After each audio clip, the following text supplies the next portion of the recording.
Hey guys, Sinza here, and in this Shadowlands Alpha video, I'm going to be going over the Mage Covenant abilities. So the first Covenant ability that we're going to go over is the Kyrian one, called Radiant Spark. And it is a 40-yard range casted ability that has a 30-second cooldown. It does damage instantly, arcane damage, and then additional damage over 8 seconds. But also the target will take 10% increased damage from your direct damage spells, stacking each time they're struck. Um, so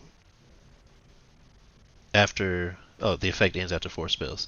So you got to be a little bit careful with it, like with the Frost Mage, for instance. If you have your um, Elemental out, at least back when it first started, I haven't tried using Elemental in a while, but at least when it first came out, the Elemental was like taking some of the stacks. So it's like kind of a DPS loss if you use that with your Elemental and then it's taking those stacks away. But it is definitely an interesting ability, um, depending on how they tune it, and it's something that mages will actually want to think about how they use their spells. So let's go ahead and show you what it looks like.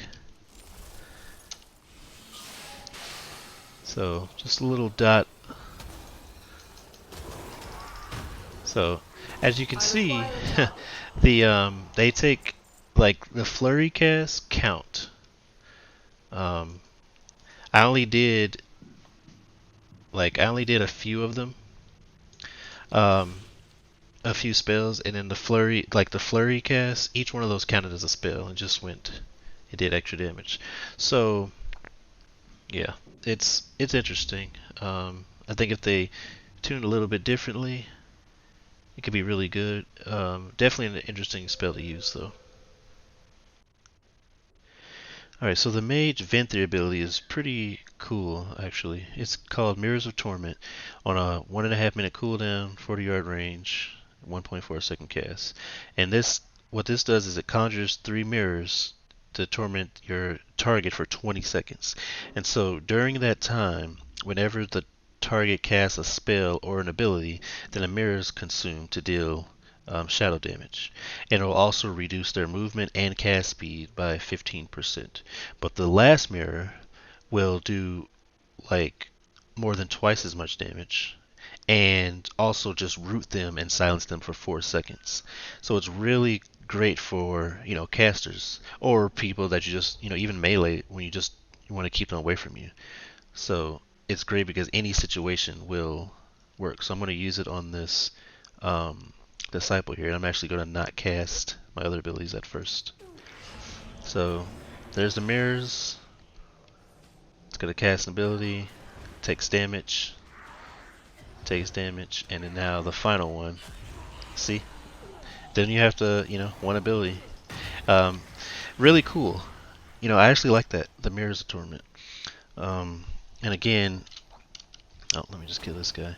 It's, the last one, now the last one killed him, but if it didn't kill him, it would have been silenced for 4 seconds and rooted. So I definitely like that one more than the Radiant Spark. The Radiant Spark is cool, but it's got a few issues and it's definitely more difficult to use. But this one is really cool so far. I like that as a mage ability, especially compared to like the Warlock Venthyr ability. I would say the mage one is definitely better in my opinion.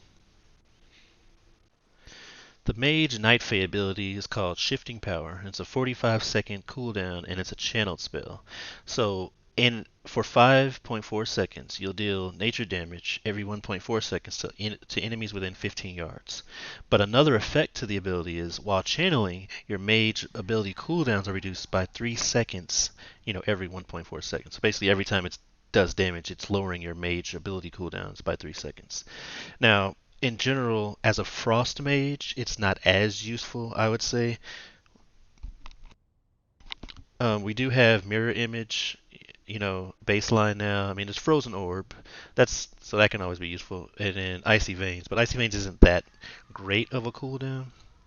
But your other big abilities don't really have cooldowns. But for Frost and Arcane Mage, I feel like this ability definitely has more mileage because getting your like combustion back, getting these the arcane power and stuff like that is much more important than the frost ones, because frost is usually about just building up these glacial spikes.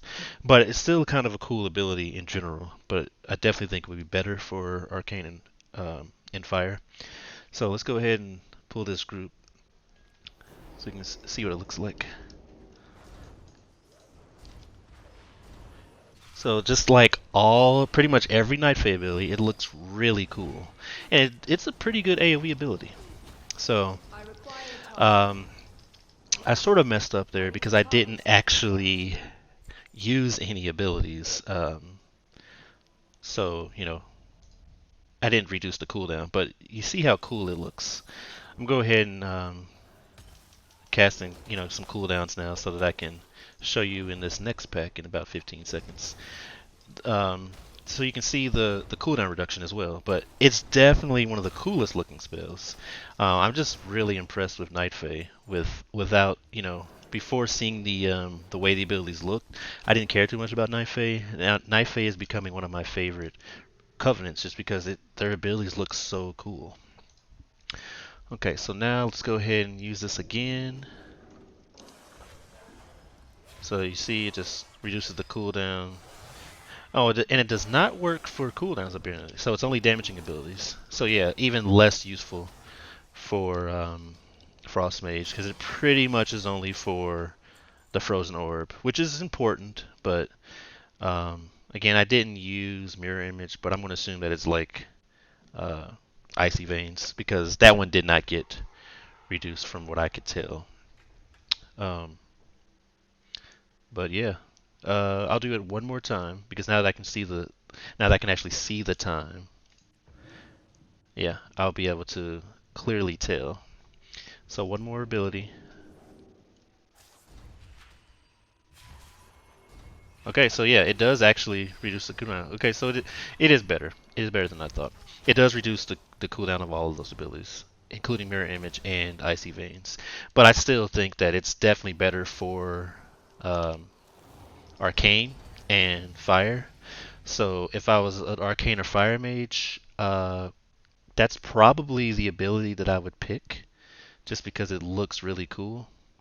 Um, but yeah, I really like the knife abilities, and it's still a really cool animation regardless of which mage you are. Alright, finally we come to the Necrolord mage ability, called Deathborn. This is a 3-minute cooldown that transforms you into a skeletal mage for 20 seconds. Now, while in this form, your Frostbolt, Fireball, and Arcane Blast will hit up to 2 enemies near the target, and your spell damage is increased by 10%. So this is kind of a nice, like an extra cooldown, basically. It gives you a 10% damage increase, which I'm not sure if that's really that strong right now. But given everything else in the end game, it could be. But let's go ahead and see what it looks like. So here's the skeletal mage. So it's interesting. It's definitely going to be, some people are going to like the way it looks, some people are not. I do kind of like the casting animation though. But yeah, it doesn't last too long, but it is nice to be able to hit. It's definitely going to get most of its benefit in cleave situations. It'd be kind of nice for fire mages now, especially because of how they spread their ignite.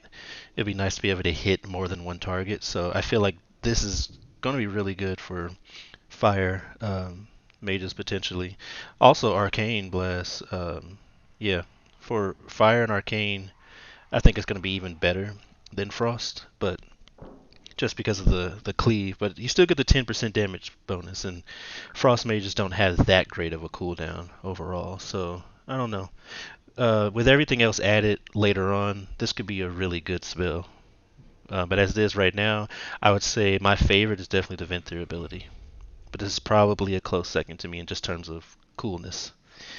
Well, those are all the mage abilities. If you liked the video, please give a like and subscribe for future videos as I go through all the covenants and other things in the Shadowlands Alpha. And as always, thanks for watching.